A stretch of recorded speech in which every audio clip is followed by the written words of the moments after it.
Madame Robert, bonjour. Bonjour. Titre de votre engagement militant pour les personnes handicapées, voilà, on voudrait avoir votre témoignage donc médecin de formation, et vous avez été pendant 35 ans à la Page Creuse, au conseil d'administration, et présidente. Oui. C'est ça, vous avez été présidente. Et donc vous avez aussi été à la Page nationale, à la commission poly-handicap. Voilà. Vous faites toujours partie du conseil d'administration de la Page Creuse. Et bon, toujours active donc. Donc c'est cette expérience que vous avez dont je voudrais entendre plus. Comment, au départ, vous avez été sensibilisé à la question du handicap? J'ai été sensibilisée à la question du handicap quand je suis arrivée en Creuse. Pour des questions professionnelles, il a fallu que j'aille dans 2 établissements pour enfants, qui étaient l'IME du Grancher et l'IMPRO de la Ribe.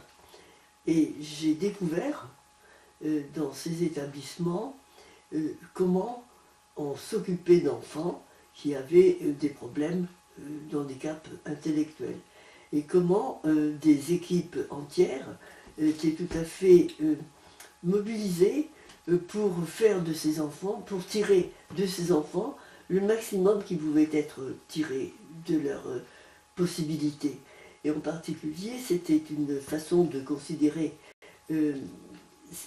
positive ce qu'on pouvait faire, alors que j'avais eu dans ma formation, j'avais vu des choses qui étaient assez attristantes, en particulier des handicapés lourds qui étaient parqués dans des salles d'hôpitaux psychiatriques par exemple, où on ne s'occupait pas d'eux, on les faisait manger, on les nettoyait bien sûr, mais on ne s'occupait pas d'eux.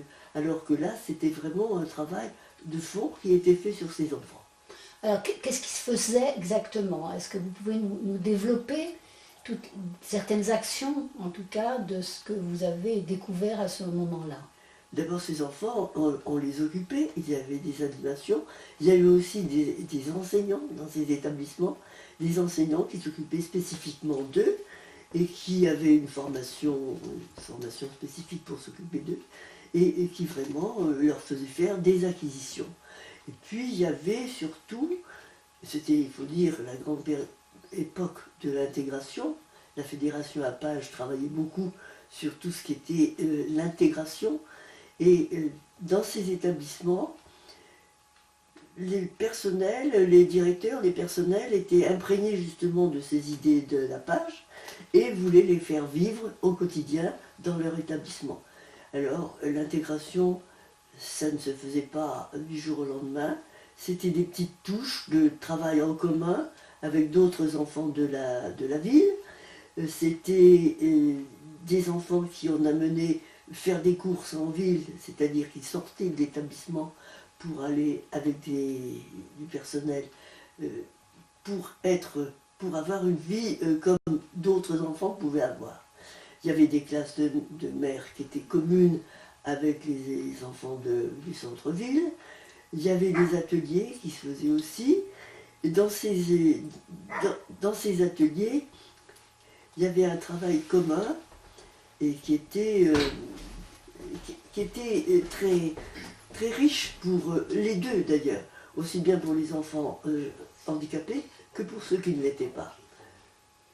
Alors, est-ce qu'il y avait des moments clés au cours de l'année, dans des actions particulières? Eh bien, il y avait par exemple, il y avait la fête des écoles, il y avait la kermesse à ce moment-là, on appelait ça la kermesse à Angers.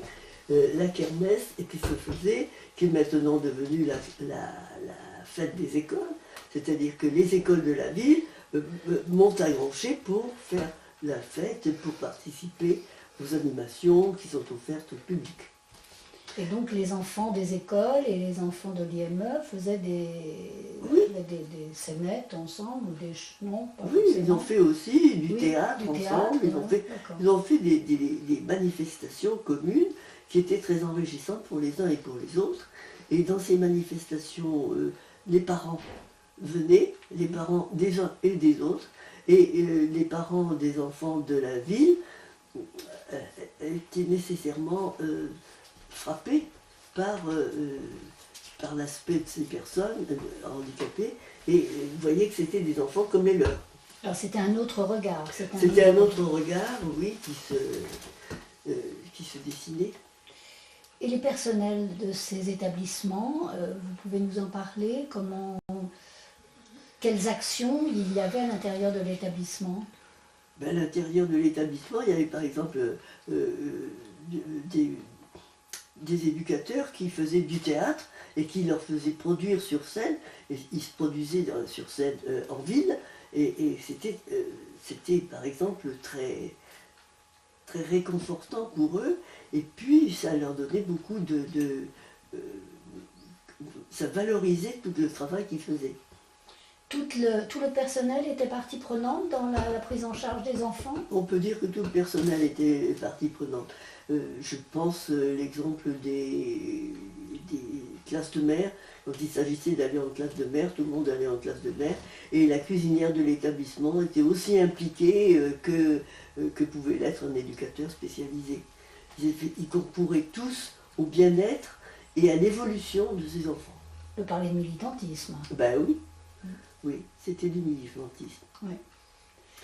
Donc il y a eu plusieurs, vous avez parlé de cheminement à un moment donné, donc il y a eu plusieurs phases dans l'intégration des enfants dans l'école et dans la cité. Vous avez devancé même les lois d'intégration nationale, au niveau national. Qu'est-ce qu'il y a eu au cours du temps comme amélioration dans l'intégration scolaire et sociale des enfants et des jeunes? D'abord, un progrès énorme, ça a été le regard porté sur ces enfants. Bon, savoir que ces enfants pouvaient être intégrés dans une classe, c'était quand même très intéressant. Et puis, souvent, c'était des bonnes volontés qui se rencontraient. Un institut de l'établissement qui avait un rapport privilégié avec un autre dans une commune voisine de Guéret pouvait très bien entraîner le fait que un enfant était adopté dans une classe. Ça s'est vu, ça. Des petites choses comme ça. C'était pas imposé. Non, c'était pas imposé, puis c'était un travail qui était déjà un travail très personnalisé. C'est-à-dire qu'on prenait en charge l'enfant d'une part. C'était le projet individuel déjà. Mais ça ne s'appelait pas comme ça encore, parce que bon, c'était pas légalisé, mais c'était un travail préparatoire finalement à tout ce qui s'est passé par la suite. Mais c'était, ça il faut reconnaître que la page nationale a fait à cette époque-là un travail considérable, d'ailleurs en relation avec des enseignants qui étaient des militants. Il y a eu donc des périodes clés aussi au niveau des lois. La loi de 2002 qui crée les CESAD. C'est un peu avant. C'est-à-dire que à partir du moment où on a considéré qu'il fallait avoir un accompagnement particulier pour chaque enfant, il était évident qu'on ne pouvait pas le laisser dans un établissement comme ça, qu'il y avait des ouvertures qui pouvaient se faire, et c'est comme ça que les CESAD sont nés, c'est comme ça qu'on a pu intégrer des enfants partiellement ou totalement dans des classes. D'accord. Comme de toute façon, aussi pour des enfants plus grands, pour des ados plus grands, qui étaient en formation professionnelle et qui ont pu aller faire des stages chez des artisans parce que l'établissement a fait un travail pour les faire connaître, et puis les faire connaître surtout en tant que personnes pouvant rendre des services et pouvant faire des choses positives. Il y a une date importante quant au droit à la parole des jeunes adultes handicapés et des personnes handicapées. C'est en 2002. Oui. Qu'est-ce qui fonde cette C'est-à-dire que la loi de 2002 comme la loi de 2005 ce sont des lois qui sont allées dans le sens de la citoyenneté de la personne handicapée. Et ça, c'est un grand progrès. Parce que considérer ces enfants et ces adultes comme des citoyens à part entière, ça c'était une idée majeure. Par exemple, je vous donnerai l'exemple des conseils de la vie sociale qui ont été institués par la loi de 2002, où on a donné la parole dans ces conseils d'administration, dans ces conseils de la vie sociale, on leur a donné la parole exactement comme aux professionnels ou aux parents. Et bon, c'est pas tout à fait encore. On a du mal à les faire s'exprimer, mais c'est quand même une avancée qu'ils soient considérés comme partie prenante. D'après vous, qu'est-ce qui reste encore à faire pour une meilleure socialisation des personnes différentes ou vulnérables? Mais il reste beaucoup à faire parce que, bon, on a fait des progrès, mais il faut vraiment que maintenant, on aille on prenne vraiment conscience que la personne en situation de handicap, c'est une personne qui est un citoyen comme un autre. Et donc, il faut qu'il y ait une prise en charge transversale, c'est-à-dire qu'il ne faut pas que ce soit spécifiquement enfin, comment dirais-je, il ne faut pas qu'on s'occupe uniquement du handicapé, il faut que l'handicapé soit à sa place dans la société. Donc, je vous donnerai l'exemple de l'accessibilité. L'accessibilité, c'est pas forcément aménagé pour les personnes handicapées, quelque chose qui leur est réservé, mais il faudrait que tout bâtiment qui se construit soit accessible à tous, sans qu'on se pose la question, est-ce que c'est bon pour les handicapés ou pas? Il faut que ce soit quelque chose de global. Voilà.